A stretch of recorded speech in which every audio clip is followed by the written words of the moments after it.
नमस्कार,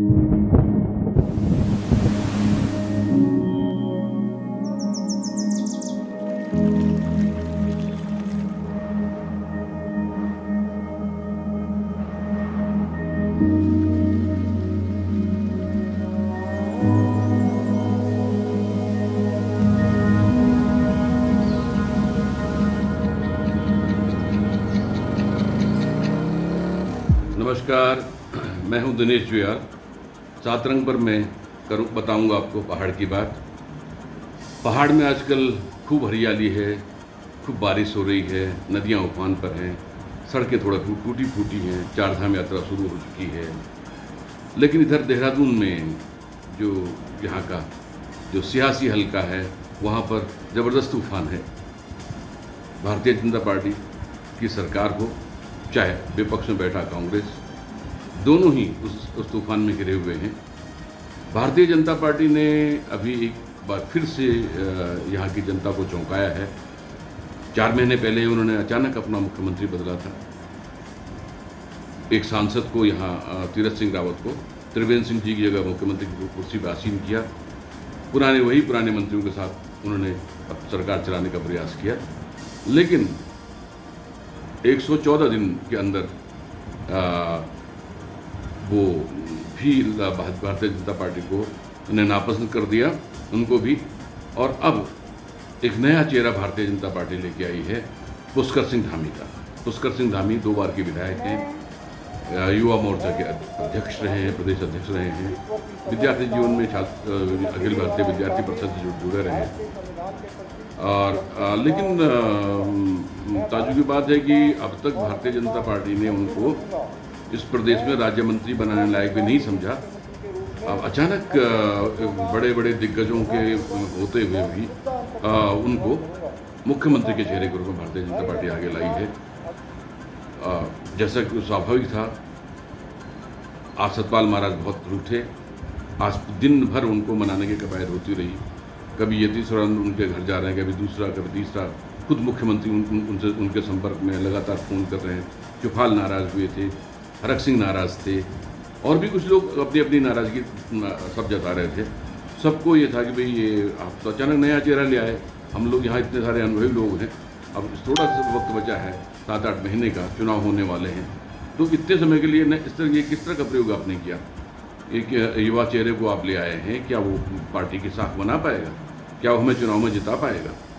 इनके अपने तर्क हैं, और भारतीय आला कमान का अपना अंदाज है। भारतीय आला कमान यहाँ पर दूध भेजती है, पर्यवेक्षक आते हैं, वो यहाँ के नब्ज टटोलते हैं।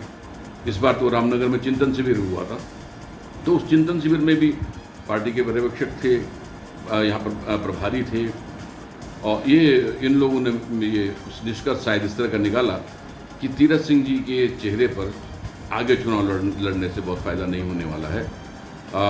ये शायद ये भी वहाँ का निष्कर्ष था कि तीरथ सिंह रावत जी को अगर उपचुनाव में हम जिताते भी हैं तो उससे फ़ायदा नहीं होला, हो सकता वो चुनाव भी उनको जिता ना पाए। तो कुल मिलाकर के तीरथ सिंह रावत पर भरोसा ख़त्म हो गया था। बाद में तीरथ सिंह जी को दिल्ली बुलाया गया, 3 दिन उन्होंने दिल्ली परिक्रमा की, तमाम दिग्गजों के पास मिले।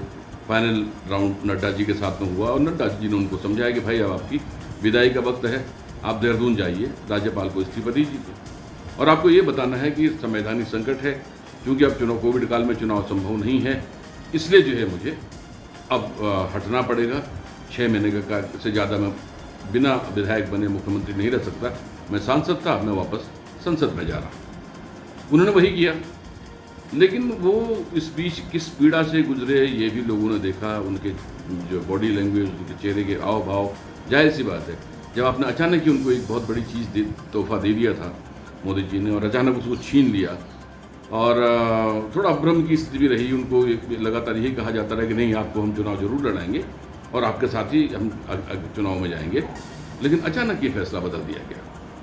अब इन निष्कर्षों की जो भी वजह रही हो, ये भारतीय जनता पार्टी के नेता बेहतर जानते हैं, लेकिन जो अंदाज है भारतीय जनता पार्टी का वो थोड़ा अजीब सा है कि पहली बार भी आप आए, आपने सारे यहाँ पर गुटबाजियाँ हो रही थी, अपनी पैरवी कर रहे थे। पिछली बार भी अब लोग अपना कपड़े सिलवा कर तैयार खड़े थे कि नहीं, अब मुख्यमंत्री हमें बनना है, तो वो बेचारे किनारे रहेंगे, डांपते रहेंगे। इस बार भी ऐसा हुआ। सतपाल महाराज दिल्ली गए हुए थे, वह नागपुर में उनकी अच्छी पैठ है, बाकी सारे समीकरणों के हिसाब से भी उनका नाम आगे चल रहा था। तो फिर रिया के ने चौपाल साहब भी हो सकते हैं, कुमाऊँ के प्रतिनिधित्व देना, पुराने आदमी हैं, सीजनड आदमी हैं, पुराने मंत्री हैं, तो उनको शायद मौका मिलेगा। लेकिन अचानक जो पुष्कर सिंह धामी का चेहरा भारतीय जनता पार्टी ने आगे किया, वो उनका भाजपा का अपना अंदाज है, सरप्राइज एलिमेंट का उनके उसमें हमेशा रहता है। बहरहाल पुष्कर सिंह धामी ने उत्तराखंड की कमान संभाल ली है और उनके साथ जिन 11 मंत्रियों ने शपथ ली वो त्रिवेंद्र सिंह रावत जी के साथ भी वही थे और तीरथ सिंह रावत के साथ भी वही थे। यानी कि वो पुराना बोझ उनके कंधे में रहेगा, चुनाव जिताना है ये बोझ उनके पास भी रहेगा, पार्टी की छवि बनानी है ये बोझ उनके हाथों में रहेगा। लेकिन पिछले लंबे समय से भारतीय जनता पार्टी में जो कुछ हो रहा है यहाँ पर, उसकी वजह से पार्टी ने बहुत कुछ गंवाया है। सबसे पहले तो भारतीय जनता पार्टी ने अपने जो सीएम थे, 4 साल के सीएम, जिन 4 साल में 9 दिन कम रह गए थे, त्रिवेंद्र सिंह का चेहरा ही खरोच दिया और वो जगह जगह बोलते फिर रहे भाई मैंने क्या अपराध किया। कई बार वो अपनी पार्टी के नेताओं को ही कौरव की संज्ञा दे रहे हैं, अपने आप को अभिमन्यु बता रहे हैं, तो उनकी पीड़ा अपनी जगह है। और इधर अब तीरथ सिंह जी रावत हैं। तीरथ सिंह रावत बहुत बोले वाले सीधे सहज आदमी हैं, सौम्य हैं, सुशील हैं, आज्ञाकारी हैं, समर्पित हैं, आस्थावान हैं। लेकिन जो एक दमदार दबंग मुख्यमंत्री की चाहिए इस समय भाजपा को, वो भी नहीं थे। अब पुष्कर सिंह धामी होते हैं कि नहीं ये आगे देखना होगा। लेकिन फिलहाल भारतीय जनता पार्टी ने अपने पॉइंट अपने आप कम किए हैं। इस मुख्यमंत्री बदल के जो 3 बार का जो खेल हुआ है, इसमें भारतीय जनता पार्टी में यहाँ पर कई गुट बन गए हैं। जाहिर सी बात है, जो मुख्यमंत्री का दावेदार था उसने अपने साथ कुछ लोग रखे थे और वो बटे हुए हैं। अब ये बटे हुए लोग आगे कैसे एकजुट होते हैं? कांग्रेस भी उम्मीद लगाए बैठे हैं कि यार हमारे बहुत सारे लोग पिछले चुनाव से पहले भारतीय जनता पार्टी ने ले लिए थे, चाहे सतपाल महाराज हों, चाहे यशपाल आर्य हों, चाहे पूर्व मुख्यमंत्री विजय बहुगुणा जी हों, रेखा आर्या हों, सुबोध उनियाल हों, ये तमाम जो हरक सिंह रावत हों, ये सब पुराने कांग्रेसी इस समय हैं और बड़े प्रभावशाली स्थिति में हैं भारतीय जनता पार्टी की सरकार में। अब ये कांग्रेस पार्टी भी उम्मीद लगाए बैठी होगी कि यार कुछ उनमें से कुछ तो हमारे पास आए, तो और माहौल कुछ ऐसा बन भी रहा था। तो देखते हैं आगे ये समीकरण कहाँ जाती है, क्या आगे ये गणित कहाँ पहुँचती है। बहरहाल कांग्रेस भी बहुत सहज नहीं है इस समय। यहाँ पर कांग्रेस पार्टी में उठापटक चली हुई है। नेता प्रतिपक्ष इंदिरा हृदय जी के निधन के बाद यहाँ पर अब समस्या आई कि साहब प्रतिपक्ष का नेता कौन होगा। तो ये बहाना तो ये था दिल्ली में जाने का, लेकिन जो हरीश रावत और इंदिरा जी की पुरानी लड़ाई थी वो अभी जारी है। अब उसका प्रतिनिधित्व प्रीतम सिंह कर रहे हैं, जो पार्टी के प्रदेश अध्यक्ष हैं। उनकी इच्छा है कि ठीक वो पार्टी अध्यक्ष छोड़ करके वो प्रतिपक्ष से नेता प्रतिपक्ष बन जाएंगे, लेकिन उनकी पसंद का ही फिर जो है प्रदेश अध्यक्ष होना चाहिए। जाहिर सी बात है कि वो चाह रहे हैं कि जो आगे टिकटों का बंटवारा हो, आगे की जो रणनीति वो खुद तय करें। और उधर जो है हरीश रावत हैं, एक्स सीएम हैं, बहुत पुराने कांग्रेस के समस्त वरिष्ठतम नेता हैं। उनकी इच्छा ये है कि भाई अगर अब मुझे आगे आना है तो फिर एक फेस तय होना चाहिए। शायद तो वो अपना फेस चाहते हैं और वो दखल भी चाहते हैं कि जो संगठन में फेरबदल हो, वो चाहते हैं पार्टी अध्यक्ष अब उनका हो। ठीक है, प्रीतम सिंह जी सदन में रहें, लेकिन अब पार्टी का प्रदेश अध्यक्ष उनकी पसंद का हो। उसको लोग खींचतान मची हुई है। दिल्ली गए, फैसला जो है सोनिया जी ने रिजर्व रख लिया है, अभी तक उसको डिस्क्लोज नहीं किया है। इधर आम आदमी पार्टी है, नई इस मैदान में आई है। आम आदमी पार्टी की भी टकटकी लगी हुई है, यार कोई तो पार्टी टूटे, भाजपा में बगावत हो, कोई सीजन नेता हमारे पास एक चेहरा आ जाए, उसको हम अपना मुख्यमंत्री प्रेजेंट करके आगे बढ़ें।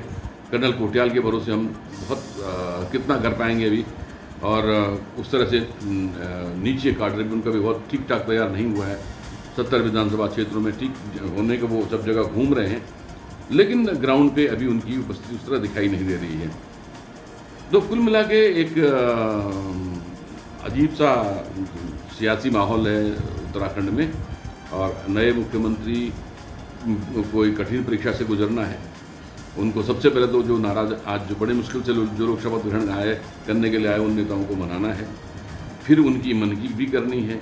जैसे कि तीरथ सिंह कर रहे थे, वो अपने पुराने मंत्रियों की इच्छा समझ रहे थे, उस इच्छा को पूरी कर रहे थे।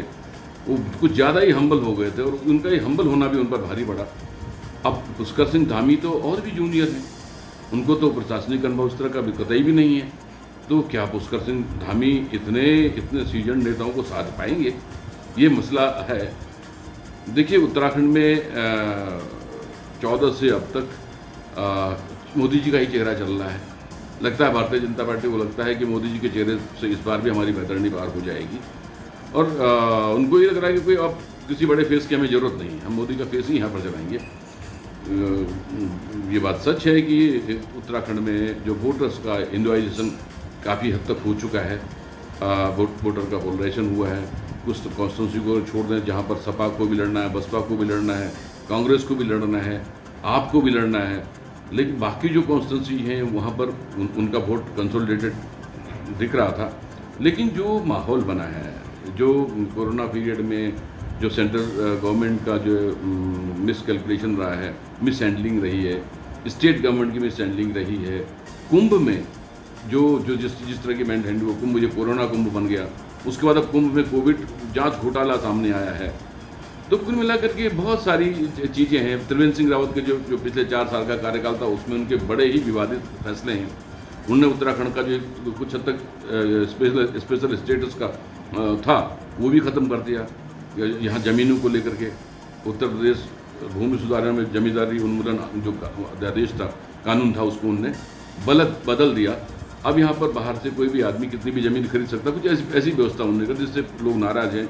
उन्हें ये जिला विकास प्राधिकरण बनाया जिसका बड़ा विरोध हुआ। 4 धाम योजना को लोग बहुत बड़ी उपलब्धि मानते हैं, केंद्र की भी और प्रदेश सरकार की भी।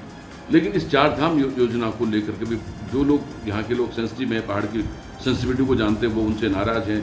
अब खासकर अब जो उस पर जो ये टोल बनाने की योजना है उसको लेकर बहुत नाराज़, भाई अब अपने घर जाने के लिए भी हमें पैसे देने पड़ेंगे। इसके अलावा 4 धाम बोर्ड से उनका जो गठन किया देवस्थानम बोर्ड, उसको लेकर के पुरोहित नाराज हैं। गैरसैंण को इन्हें जो कमिश्नरी बनाने की घोषणा की जो अधर में लटकी हुई है उसको लेकर के लोग नाराज़ हैं। तो बहुत सारी नाराज़गियाँ हैं और अलग अलग डिपार्टमेंट वाइज घपले घोटालों की तो बात ही छोड़ दीजिए। जिस तरह यहाँ एक चीज़ पे बार बार हाई कोर्ट जो है डंडा चलाता रहता है, तो ऐसा लगता है कि यहाँ जो भी लोग राज कर रहे थे उनको ठीक से राज करना तो आया ही नहीं, कभी भी नहीं। हरिद्वार में कुंभ कैसा करना है इसको कोर्ट मॉनिटरिंग कर रहा है। शहर में स्मार्ट सिटी कैसे बनने इसकी मॉनिटरिंग कोर्ट करेगा। और भी बहुत सारे मसले हैं। सब जगह सरकार की कोई ऐसी छवि नहीं है, काम करती हुई सरकार, विकास करती हुई सरकार। अब दावे तो जो भी करें, लेकिन सरकार की जो मतलब ये कि जो सत्ता विरोधी रुझान बनाने के लिए यहाँ पर बहुत सारे कारण है। और अभी हाल में कुछ एजेंसीज का सर्वे आया है, वो भी ये बता रहा है कि उत्तराखंड में भारतीय जनता पार्टी की पोजीशन काफ़ी ख़राब हुई है। एक सर्वे में कल ही देख रहा था DB लाइव का, तो उसमें तो साफ दिख रहा है कि भाई कांग्रेस की सरकार आ रही है। 36 सीट यहाँ पर चाहिए होते हैं तो कांग्रेस को उसके ऊपर जा रही है। अगर ऐसा है तो भारतीय जनता पार्टी को चिंता करनी चाहिए। बहरहाल इस समय का जो सियासी माहौल है उसको लेकर के जो यहाँ के उत्तराखंड के लोग हैं वो काफ़ी मायूस हैं। देखते हैं धामी जी क्या यहाँ के लोगों में कोई उम्मीद जगा पाते हैं।